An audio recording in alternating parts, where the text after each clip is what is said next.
Il y a 4,5 milliards d'années, dans sa course pour devenir une planète, cette sphère bleue et scintillante a réussi à se placer parmi les vainqueurs.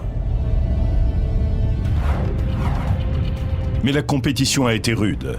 Il a fallu surmonter le chaos et des collisions d'une extrême violence. Au moment de la formation de la Terre, les roches et les pierres se précipitaient dans un bruit assourdissant, à une vitesse supérieure à celle de voitures entrant en collision.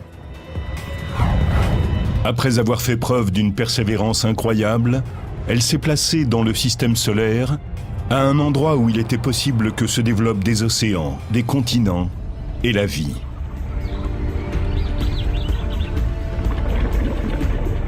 Les bactéries favorisent la création d'oxygène. Nous devons d'être ce que nous sommes à l'écume de la Terre. Malgré les dommages que notre époque lui fait subir, notre planète demeure une des créations les plus étonnantes de l'univers.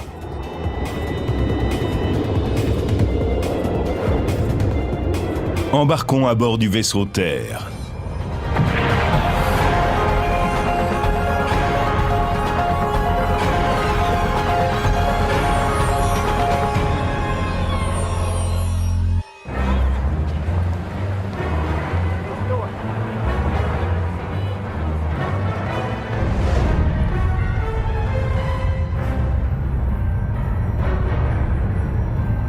Supposons que les extraterrestres existent et qu'ils veuillent visiter notre planète. Ils s'apprêteraient à vivre un séjour cosmique absolument génial. Le nom de la Terre vient du latin Terra. Elle est la 3e planète en partant du Soleil. Dès leur arrivée, nos visiteurs comprendraient pourquoi on la surnomme la planète bleue. Les 3/4 de sa surface sont couverts d'eau. Et ils s'apercevraient que la Terre est la seule planète du système solaire où l'on peut trouver des humains et d'autres formes de vie avancées. Quiconque peut s'accoutumer à notre atmosphère riche en oxygène ou respirer sous l'eau peut explorer la Terre sans vaisseau ou équipement spatial particulier. Mais nos touristes devront au préalable régler leur montre. Il faut 365 jours à la Terre pour faire le tour du Soleil. Et chaque jour, ici, se compose de 24 heures. C'est le temps qu'il faut à la planète pour faire un tour autour de son axe. Les voyageurs seront bien sûr prévenus des risques de tempêtes dévastatrices et de guerres civiles. Mais la Terre reste une destination relativement sûre.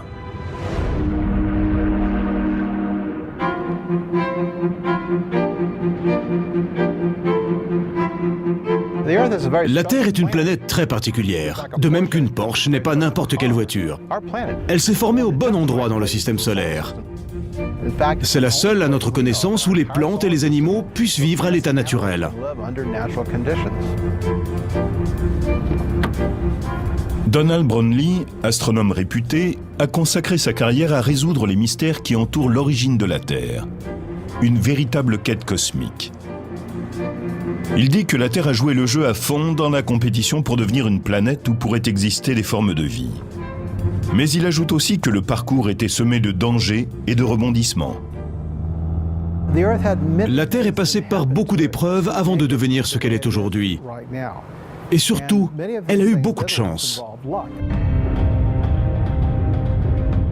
Il y a 4,5 milliards d'années, un coin de l'univers a vécu un feu d'artifice aux dimensions colossales. Une énorme étoile, encore jeune, s'est désintégrée en une supernova. L'explosion de cette étoile a pu provoquer un effondrement gravitationnel qui a donné naissance au Soleil.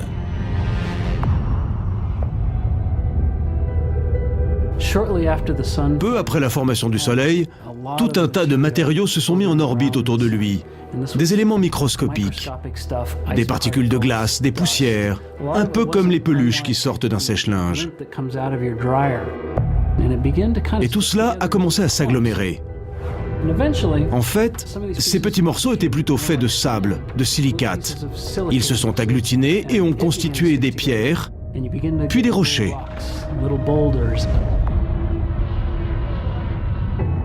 Les rochers deviennent plus gros et commencent à entrer en collision. Et quand deux objets se fracassent l'un contre l'autre, la force de gravité les maintient ensemble.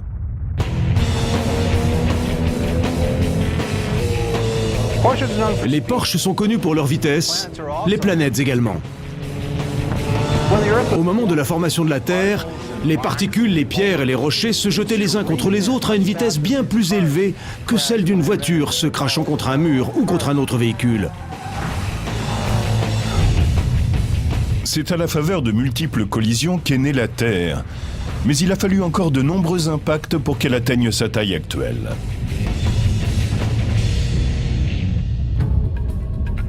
Pour mieux comprendre ce processus, Peter Schultz et son ancien étudiant, Seiji Sugita, tentent de recréer un impact en utilisant un canon à lancer vertical, le EMS Vertical Guns Range, ou AVGR, au centre de recherche EMS de la NASA.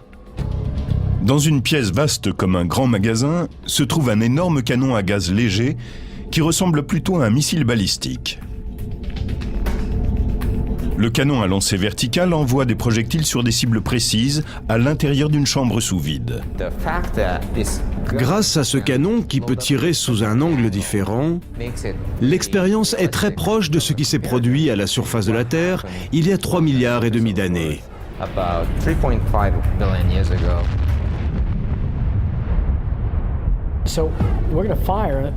À l'intérieur de la chambre vide, on va mettre le feu à cette toute petite sphère d'aluminium de 2 cm de diamètre. On l'utilise parce qu'elle a à peu près la même densité qu'un astéroïde lorsqu'il entre dans l'atmosphère de la Terre. Elle va se fracasser à une vitesse de près de 5 km par seconde, c'est-à-dire 10 fois la vitesse d'une balle. Elle sera réduite en 1000 morceaux.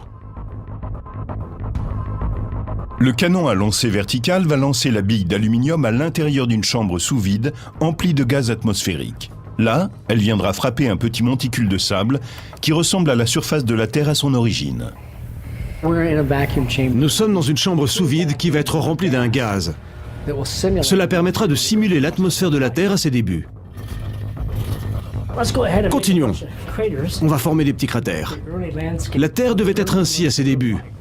Comme des chocs se produisaient en permanence, il devait y avoir une foule de cratères. Et voilà. Il s'agit de venir frapper le centre de la cible et de regarder la forme du cratère. Vous allez pouvoir observer la force de destruction de cette minuscule petite bille. Elle va faire de sérieux dégâts.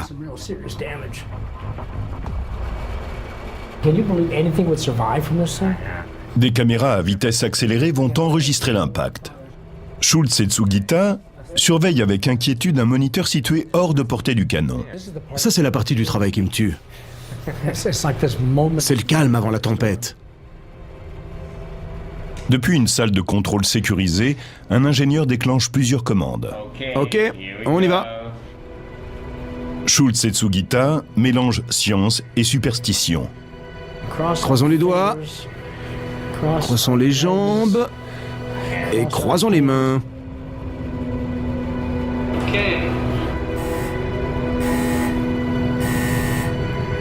C'est ça qui me rend dingue.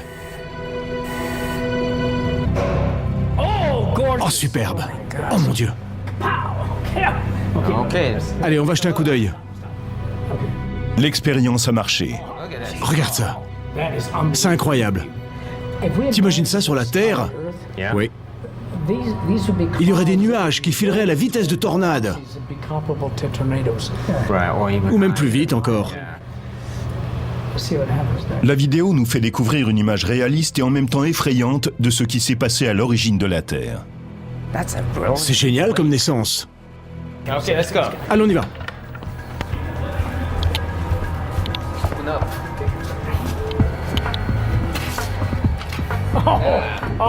Oh bon sang. C'est absolument superbe. Il y a de sérieux dégâts. Imaginez que ce soit un astéroïde qui se soit fracassé sur la Terre et qui ait formé ce large cratère. Cela a dû se produire bien des fois et l'endommager sérieusement. C'est un exemple à petite échelle de ce qui a dû se produire à l'origine.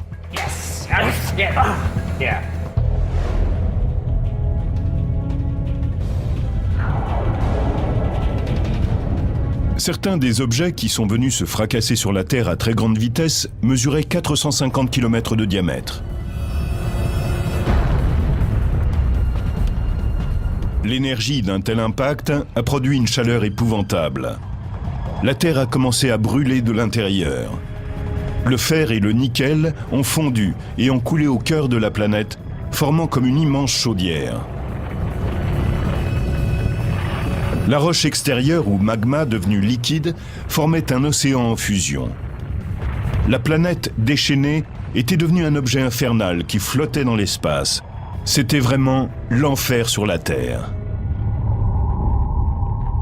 Les projectiles les plus importants auraient pu stériliser la planète. Lors du choc, il y avait une production de vapeur qui pouvait réchauffer toute la surface de la Terre à une température supérieure à celle de la stérilisation. La formation du noyau a lieu au cours des 40 premiers millions d'années. Et les conséquences en sont très importantes pour l'avenir de la planète. À l'intérieur du noyau en fer, la boule de métal fondu donne naissance à un remarquable champ magnétique.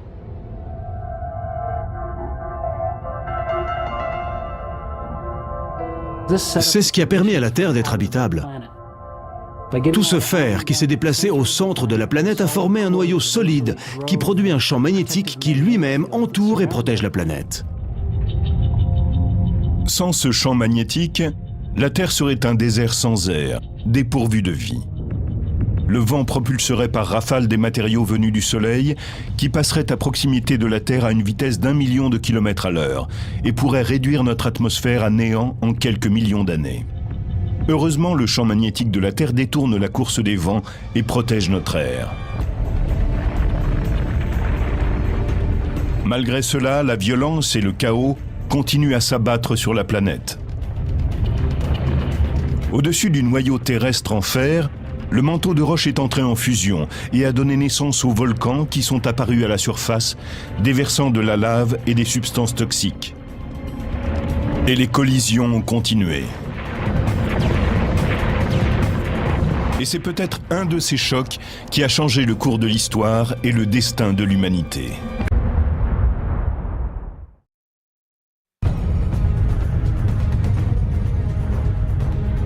« 50 millions d'années après sa formation, la Terre est victime d'une collision qui lui fait prendre une nouvelle direction. Un objet de la taille de Mars s'écrase sur notre planète, qui mesure déjà 80% de sa taille définitive. L'impact de l'explosion mélange les couches externes des deux planètes qui fusionnent pour agrandir la Terre. Et une partie des débris restants se réunit pour constituer notre Lune.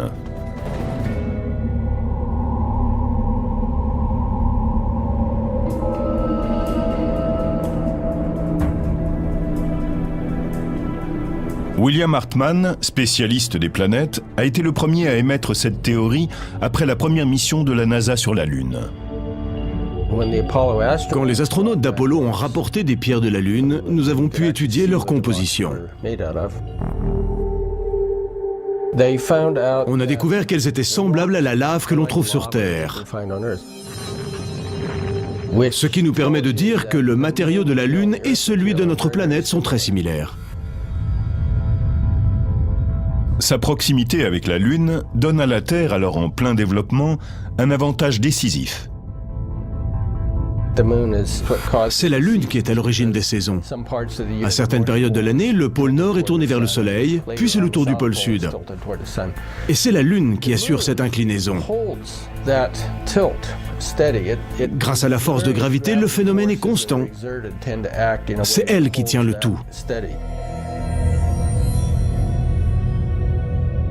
Après la collision qui a donné naissance à la Lune, notre planète faisait plus de 90% de sa masse définitive. La formation des planètes est comme une sorte de compétition biologique. Les corps se cognent les uns contre les autres à des vitesses parfois fulgurantes.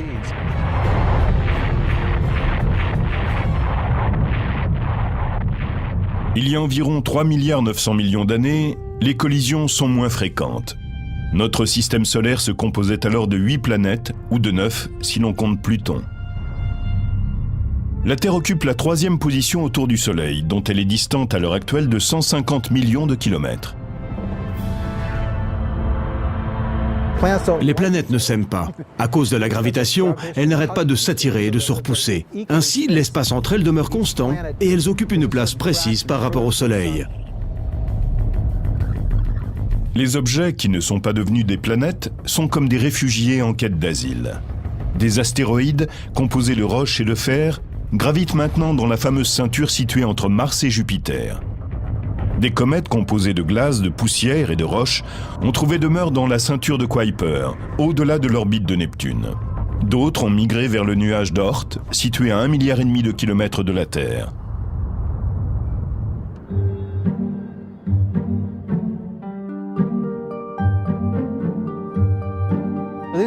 Ces porches endommagées sont une bonne métaphore du système solaire à son origine, ou plutôt des comètes et des astéroïdes qui ont survécu. De même qu'on apporte ces véhicules ici pour les recycler, ainsi nous pourrions nous tourner vers les comètes et les astéroïdes et y prélever certains éléments vitaux qui y sont stockés depuis la formation du système solaire. Au cours de l'histoire de la Terre, de nombreux astéroïdes en perdition ont dévié de leur orbite et atterri sur notre planète. Ce sont les météorites. Au cours des années, les spécialistes les ont analysés et ont déterminé leur âge grâce à la datation radioactive. Les météorites s'étant formées au même moment que les planètes, elles nous renseignent sur l'âge de la Terre. Celle-ci compterait 4,5 milliards d'années. C'est fantastique d'un point de vue scientifique. C'est comme si on faisait des recherches sur notre histoire familiale et qu'on retrouve tout d'un coup des traces de nos premiers ancêtres au tout début de l'existence de la Terre. Les astéroïdes et les comètes nous éclairent aussi sur les origines de la présence de l'eau sur notre planète.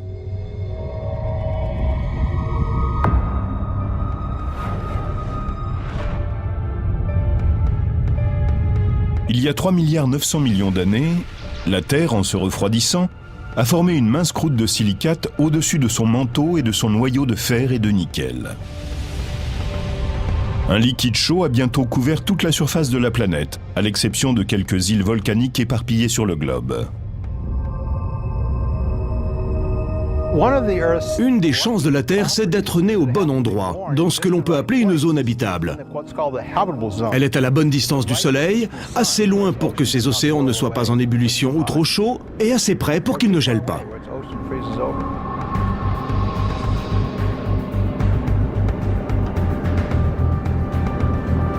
Mais où la Terre a-t-elle trouvé toute cette eau ? Selon certains, elle viendrait des volcans qui existent depuis la naissance de la planète.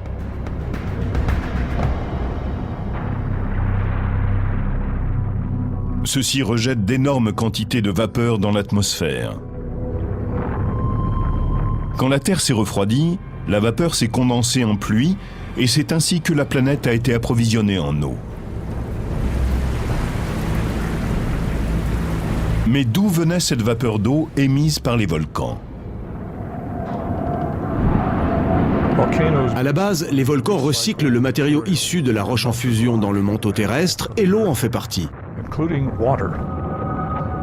Mais ce n'est pas vraiment de l'eau nouvelle, en ce sens qu'elle était présente auparavant dans les océans et qu'elle apparaît alors pour la seconde fois.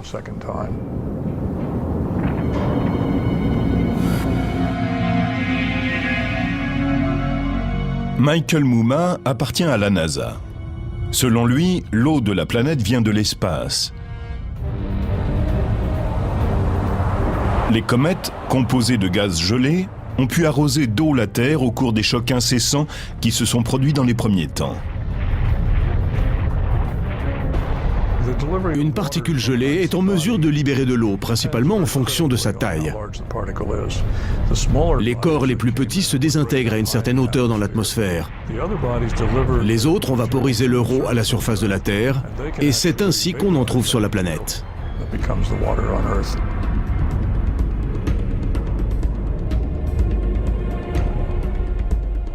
Mumma essaie de déterminer si l'eau d'une comète a la même composition que celle de la Terre.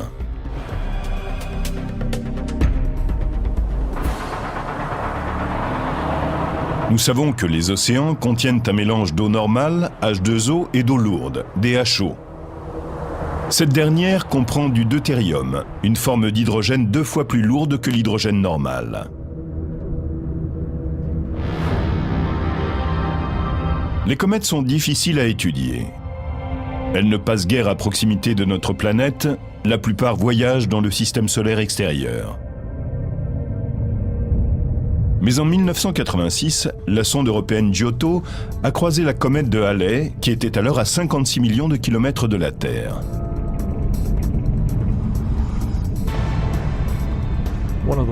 Pour analyser des échantillons, nous envoyons des spectromètres de masse parmi les débris qui se détachent d'une comète en activité. Ainsi, nous pouvons en mesurer les gaz de façon très précise. C'est ce que nous avons fait avec la comète de Halley. L'eau de cette comète est similaire à celle de la Terre. Pourtant, celle qui avait été analysée jusqu'ici comprenait 2 fois plus d'eau lourde que nos océans.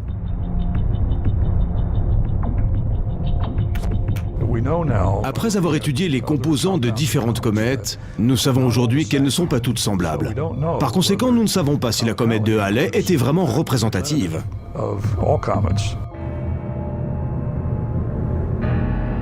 La plupart des comètes étudiées viennent de la ceinture de Kuiper, située dans le système solaire extérieur.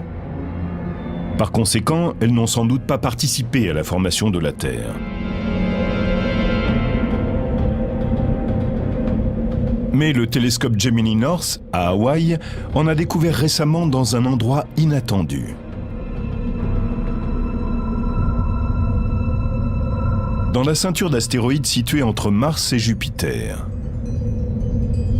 L'eau de ces corps plus chauds et contenant de la glace est peut-être semblable à celle de la Terre, car ils ont pris naissance dans le système solaire interne plus proche du Soleil. Un nouvel indice nous amène à penser que ces comètes inattendues pourraient avoir apporté autre chose que de l'eau à notre planète. Elles y ont peut-être semé les bases mêmes de la vie.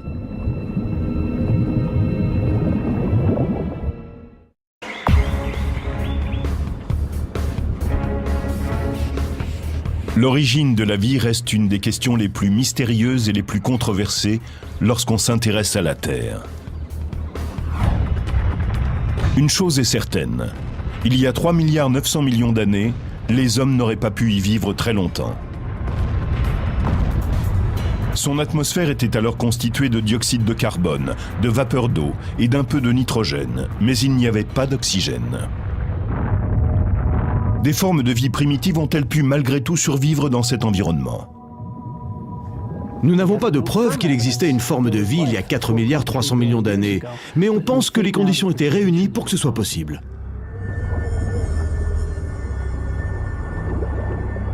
Les fossiles les plus anciens ne datent que de 3,7 milliards à 3,9 milliards d'années. Certains pensent qu'ils évoluaient autrefois dans d'anciens étangs ou lacs.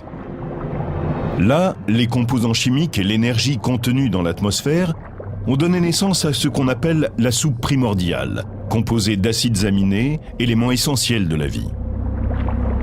Mais les éléments originels auraient-ils pu venir d'ailleurs? D'un objet extraterrestre, par exemple.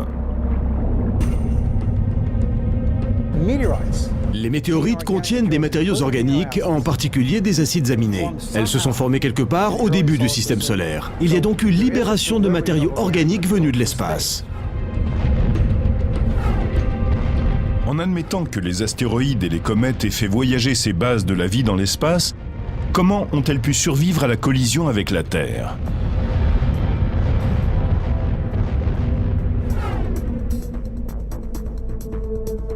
Revenons au centre de recherche de la NASA. Peter Schultz et Seiji Sugita y mènent une autre expérience de pointe avec leur canon à lancer vertical. Ils espèrent avoir un jour la confirmation que météorites et comètes ont libéré sur Terre les ingrédients essentiels à la vie. Nous essayons de voir quelles sont les chances de survie de ces éléments vitaux. Ont-ils pu être apportés sur Terre à travers l'espace, ce qui aurait permis d'ensemencer une planète où régnaient des conditions favorables ? Les comètes et les astéroïdes ont probablement apporté des éléments essentiels à la naissance de la vie sur Terre. Et les impacts ont aussi rendu la surface terrestre et l'environnement plus favorables. Leurs expériences montrent que les météores contenaient des composés de carbone. Certains d'entre eux ont peut-être généré les bases de la vie. Mais il faut continuer les recherches. Là, il entre dans l'atmosphère et il commence à s'enflammer. Beaucoup de scientifiques pensent toujours que les premières formes de vie étaient des organismes unicellulaires vivant dans les océans. Mais aujourd'hui, des biologistes vont dénicher les descendants de nos premiers ancêtres dans les endroits les plus inhabitables de la planète.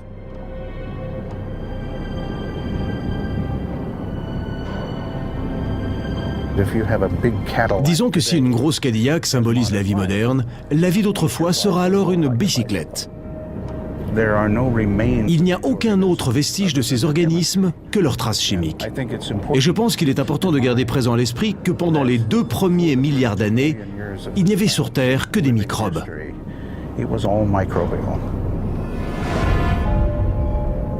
Kenneth Nilsson est un véritable chasseur de microbes. Il parcourt la planète pour trouver les formes les plus ténues de la vie primitive.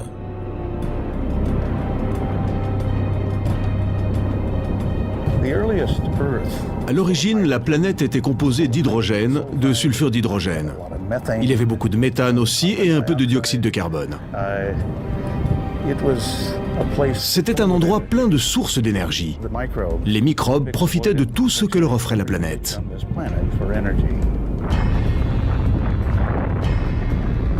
Certains ont douté que ces formes de vie primitives, extrémophiles ou thermophiles, puissent survivre dans des environnements extrêmes. Disons que lorsqu'une grosse météorite frappait la Terre, la température montait jusqu'à 40 degrés.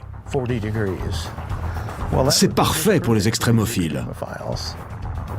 Or, une des choses que nous savons, c'est que les plus vieux organismes que nous ayons sur Terre, c'est-à-dire ceux qui sont les plus proches de notre premier ancêtre commun, sont tous des organismes thermophiles. Cela prouve bien que la vie a pu évoluer à de très hautes températures.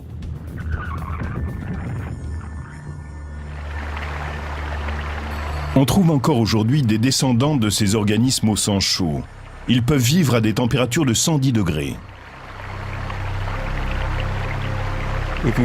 Si vous cherchez ce que l'on appelle des thermophiles, allez au parc de Yellowstone et observez ces lacs bouillonnants, ces chaudrons d'eau qui sentent si fort. Pendant des années, on a affirmé qu'ils étaient stériles. Mais la vérité, c'est qu'ils sont pleins de vie. Et ces organismes s'adaptent très bien à cet environnement extrême. La survie jusqu'à nos jours de ces organismes extrémophiles prouverait que la vie a pu s'adapter aux conditions extrêmes qui régnaient sur Terre au cours de ses débuts agités. Mais comment des microbes unicellulaires ont-ils pu se transformer en organismes complexes ? Il y a environ 3 milliards d'années, les formes de vie primitives ont absorbé l'énergie du Soleil.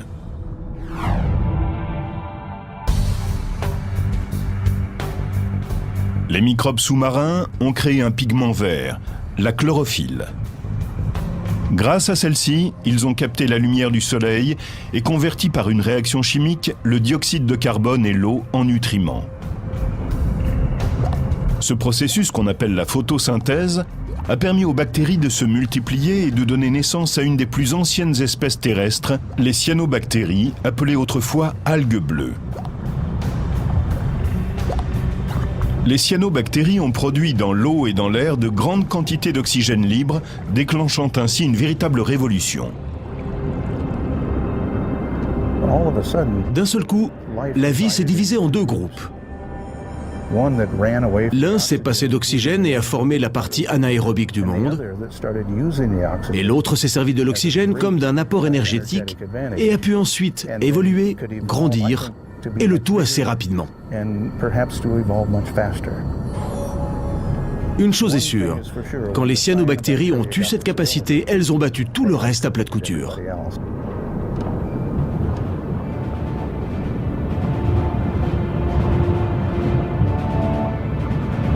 Grâce aux cyanobactéries, la vie a pu rapidement se diversifier et devenir plus complexe. Sans ces bactéries, il n'y aurait pas d'oxygène moléculaire, et par voie de conséquence, les plantes, les animaux et les humains ne se seraient jamais développés.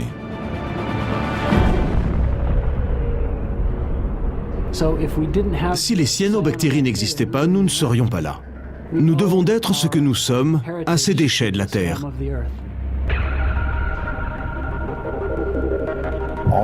Nous avons tous la même origine.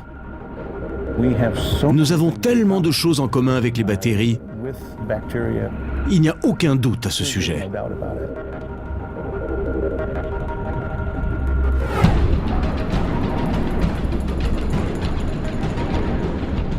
Aucune vie ne semble habiter le désert de Mojave, près de la vallée de la mort dans le sud de la Californie.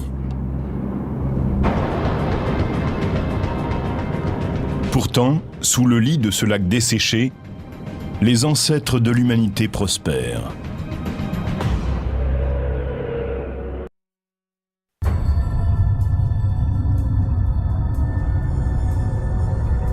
Les formes de vie primitives ont pu s'adapter et perdurer malgré des conditions extrêmes.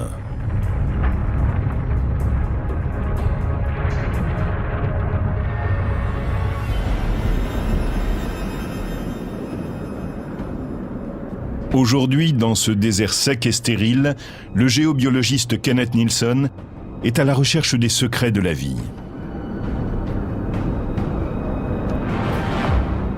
Il a découvert que des organismes microbiens prospéraient encore dans certains endroits dits inhabitables. Quand vous observez ce paysage, vous voyez une foule de tunnels ou de monticules. Ils sont le résultat des gaz émis par les microbes qui vivent dans cette région plate et boueuse. Si nous prenions de l'eau, que nous réhydrations ce morceau de boue desséché et que nous le mettions sous un microscope, nous verrions un univers fétide grouillant de microbes. Ainsi va le cycle de la vie dans les marais. Les organismes que nous pourrions appeler extrémophiles poursuivent leur existence dans des marécages comme celui-ci.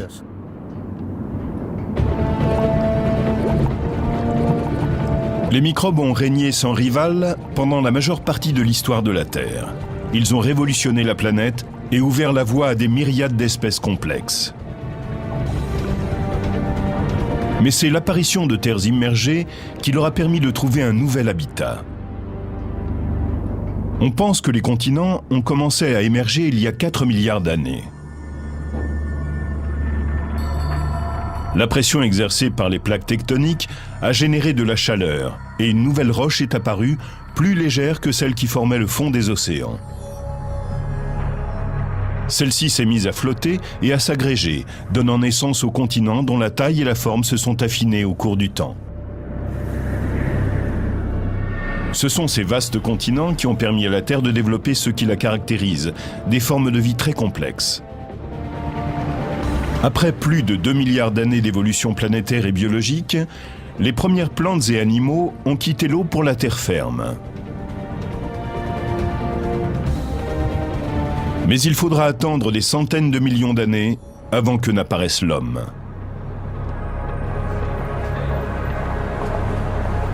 Petit à petit, celui-ci a assis son pouvoir sur la planète, et la Terre, désormais, ne sera plus jamais la même.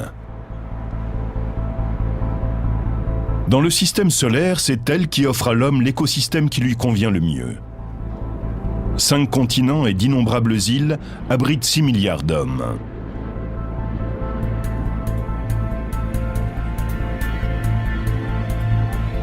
Mais il faut remarquer que la Terre a vécu la plus grande partie de son histoire sans l'humanité.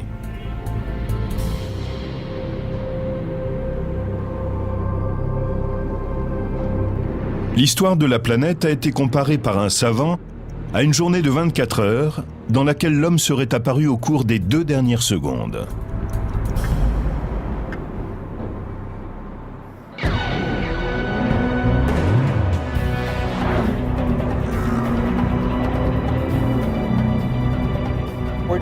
En ce moment, nous tournons sur la piste à une vitesse relativement modeste. Le véhicule roule en douceur sur un trajet très encadré. Cela m'évoque la Terre. Elle a connu des hauts et des bas, mais quand on compare son évolution à celle d'autres planètes, on s'aperçoit qu'elle a eu un parcours relativement calme pendant des milliards d'années. C'est pour cela que la vie a pu s'y épanouir.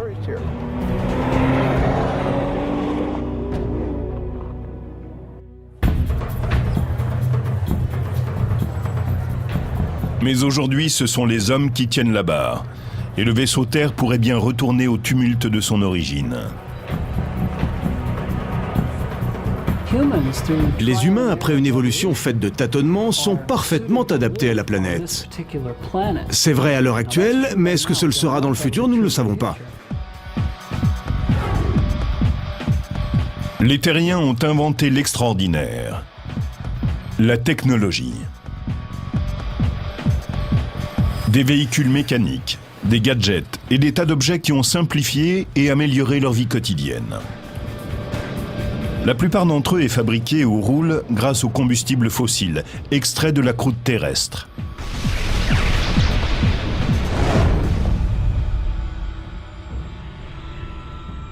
Mais ces innovations récentes ont bouleversé la planète.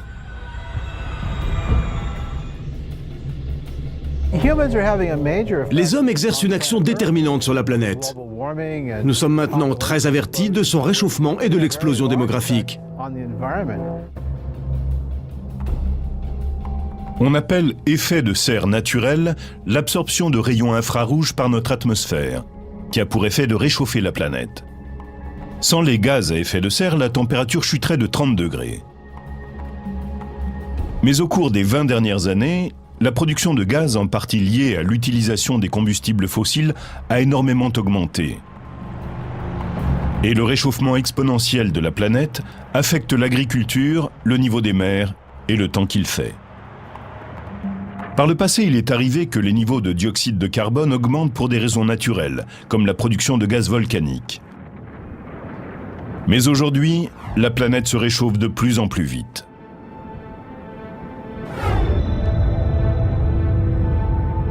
Pour observer cette évolution dramatique, il suffit de voyager dans certaines zones peu peuplées de la planète. Ici, l'avenir de l'humanité est très compromis.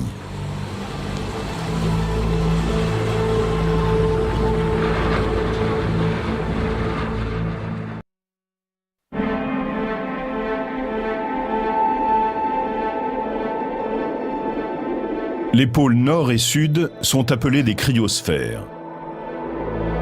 Autrement dit, ce sont des régions où l'eau se présente à l'état solide, sous forme de banquise, de neige et de glace. Les pôles contribuent à réguler le climat et le niveau des eaux sur le globe. Walid Abdalati, un spécialiste de la NASA, fait des recherches sur les étendues gelées. La sensation qu'on éprouve sur la glace est extraordinaire. On a l'impression de revenir à l'origine. Il y a des endroits où mes bottes ont sans doute été les premières à toucher ce sol. On se sent très humble. C'est tellement vaste. C'est très impressionnant.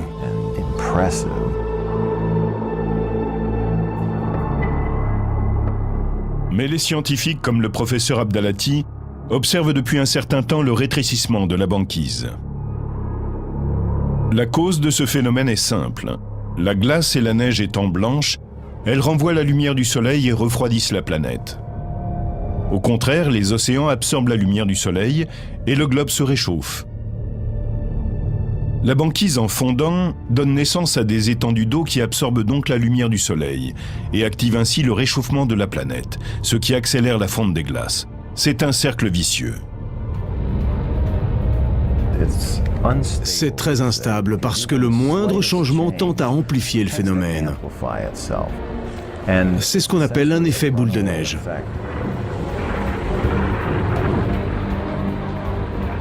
Les calottes polaires sont en péril. La fonte permanente de ces précieux territoires pourrait déclencher un jour d'immenses catastrophes.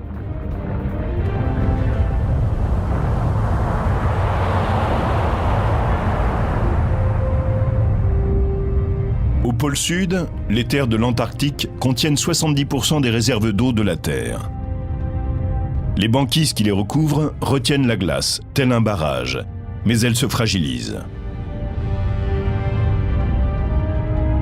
Elle était restée solide pendant 12 000 ans, mais en 2002, la plateforme glaciaire Larsen B s'est effondrée en l'espace de 5 semaines. Certains prédisent qu'au pôle Nord, l'océan Arctique sera entièrement en eau durant l'été d'ici 40 à 60 ans. Ces températures élevées sont liées à des variations naturelles, mais l'homme y contribue aussi très largement.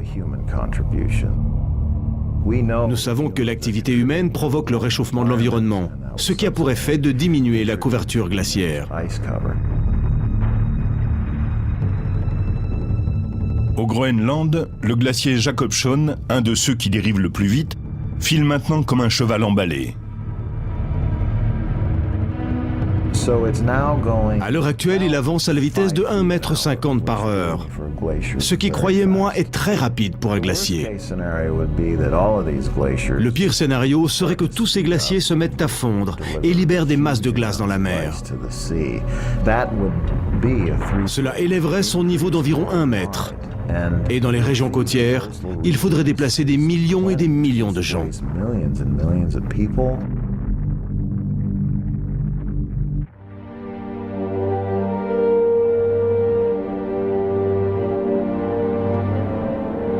Les hommes sont peut-être capables de réduire leur pollution, mais cela risque de prendre des décennies.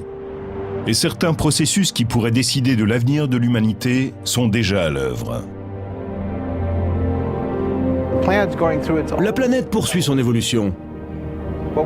Nous ne faisons que subir les conséquences de ce que nous lui infligeons. Mais cela ne lui fait rien à elle.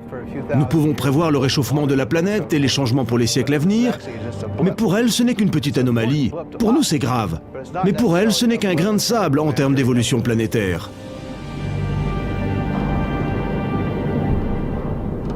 Donald Brownlee et son collègue Peter Ward ont analysé les signes de vitalité de la planète et leur pronostic est triste. La Terre, en tant que lieu de vie pour les animaux et les hommes, est proche de la fin. Pourquoi ? Parce que le Soleil est en expansion et son rayonnement augmente. Le principal danger qui menace les formes de vie avancées que nous connaissons, c'est que le Soleil s'agrandit légèrement. Il faut donc s'attendre à ce que le dioxyde de carbone disparaisse presque entièrement de l'atmosphère. Ce serait la fin de l'âge des plantes et des animaux.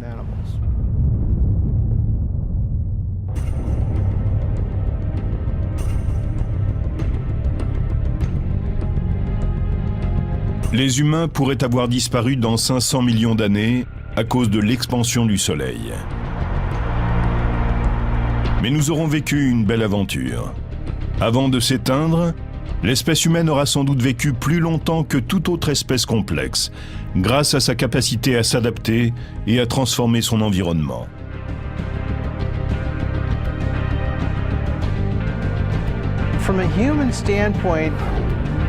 Nous disposerons d'une planète qui restera une Porsche pendant encore 1 milliard d'années. Ce qui est énorme à l'échelle humaine.